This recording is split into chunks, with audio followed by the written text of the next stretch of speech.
presidente ucraniano visita este sábado a cidade de Mykolaiv, no sul do país, e reúne-se com as autoridades locais. Onda de calor precoce sobreaquece final da primavera em França e Espanha. Em Itália, a seca está também a obrigar a racionar o uso de água. Polícia brasileira confirma que restos mortais encontrados na Amazónia pertencem ao jornalista Dom Phillips e ao ativista Bruno Pereira.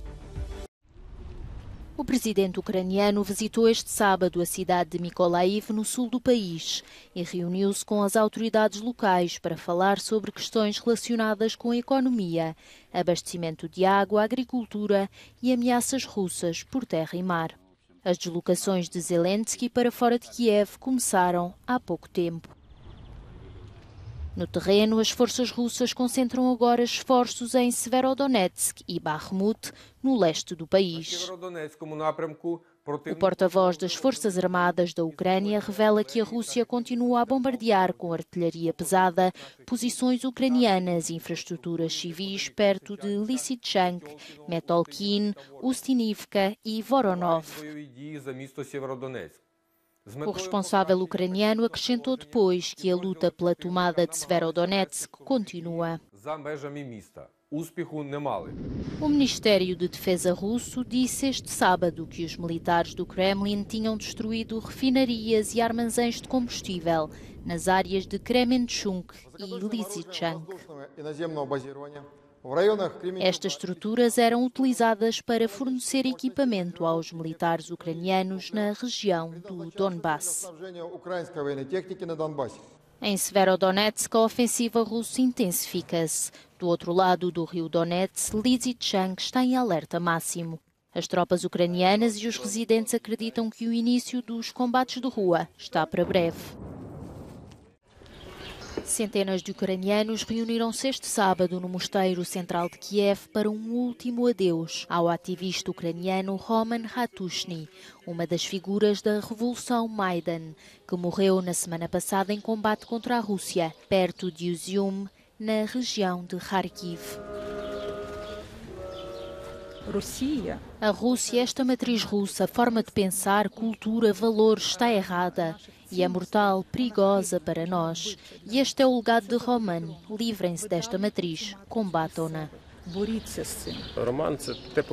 Roman representa a geração futura da Ucrânia. Representa as pessoas que pensam e não vivem segundo padrões, segundo normas estabelecidas, que compreendem o que é certo e errado. Esta é outra dimensão. Ratushny foi um dos primeiros estudantes a protestar no final de 2013 na Praça Maidan. Este local foi palco de enormes manifestações pró-europeias que levaram à queda do presidente pró-russo Viktor Yanukovych.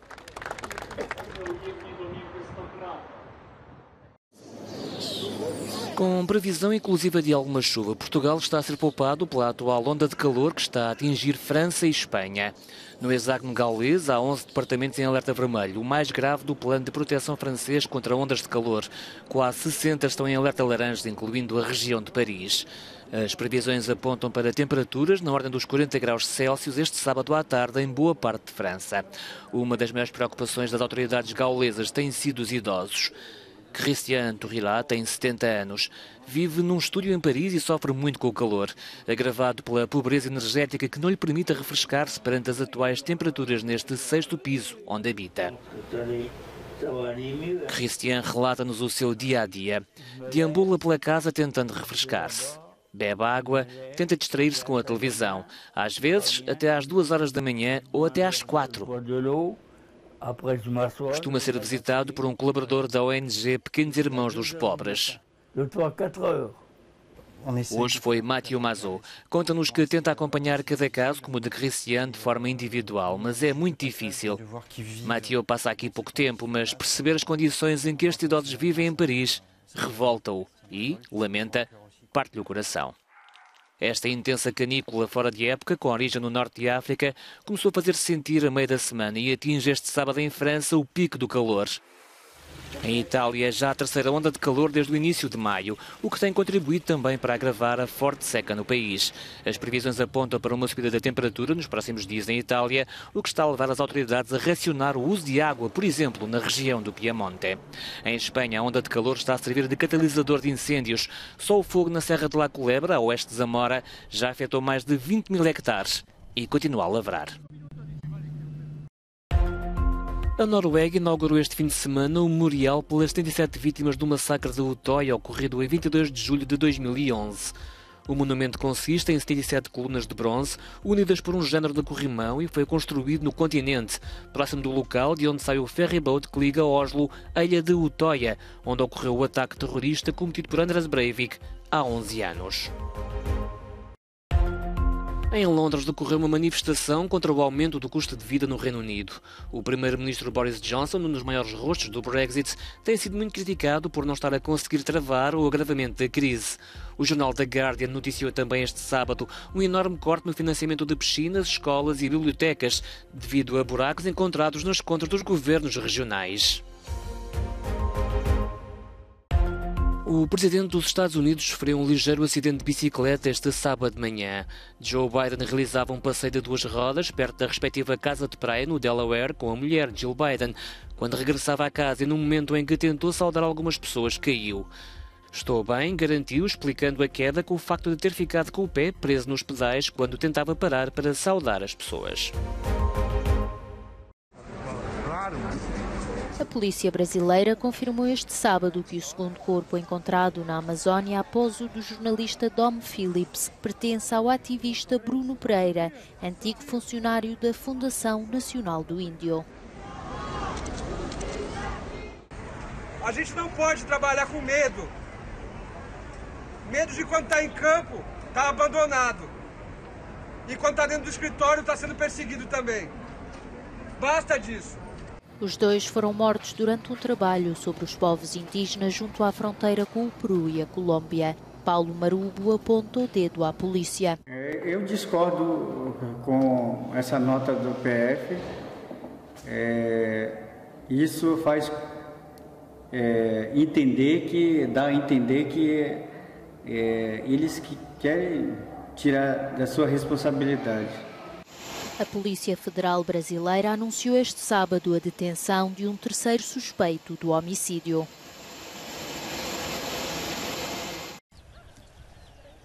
Eis as montanhas da região de Cauca, na Colômbia. O verde intenso resulta de 16 mil hectares de plantações de coca. O narcotráfico está aqui a florescer e diversos grupos violentos, dissidentes das Farc, foram atraídos para esta região de lucrativas plantações. Governe quem governe, pouco muda nesta região. Os narcotraficantes estão a dominar e agora também a massacrar indígenas Nasa, inclusive adolescentes como Brainer, de 14 anos. Fabian já perdeu 2 irmãos devido à violência dos narcotraficantes. Em declarações à Euronews, aponta o dedo a grupos armados, compostos na maioria por elementos menores de idade. Não há um alinhamento político nem um alinhamento revolucionário. Estão apenas focados na questão económica. Acima de tudo, focados nas plantações clandestinas e em tudo o que isso gera, explica-nos Fabian. O Weimar faz parte da Guarda Indígena. Conta-nos que o pacto de paz com as Farc degenerou em pequenos grupos rebeldes, agora em luta pelo controle dos territórios da Coca. Dias depois desta conversa com a Euronews, o Weimar foi alvo de um atentado, mas escapou. Nas paredes de Cauca, as mensagens dos grupos armados expressam a gravidade do conflito entre as guerrilhas e os narcoparamilitares. Cerca de 90 chefes indígenas foram assassinados na Colômbia desde 2018, a maioria em Cauca. A violência obriga muitos a viver no exílio. É o caso de Joana Dagusnas, coordenadora do resguardo indígena de Paes de Corinto. Explica-nos que não vive na comunidade. Teve de fugir porque estava constantemente a ser perseguida. Diz que o facto de usar este colete e o bastão coloca-a no alvo dos narcotraficantes por ser um obstáculo ao trabalho desses grupos criminosos.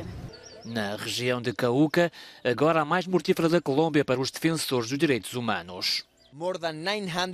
Mais de 900 líderes sociais e comunitários foram assassinados na Colômbia desde a ratificação do acordo de paz com as Farc em 2016.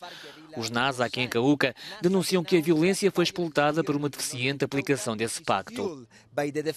Reclamam do Estado uma maior presença em termos de escolas e também de projetos mais produtivos para a comunidade. From Northern Cauca, Héctor Estepa, for Euronews.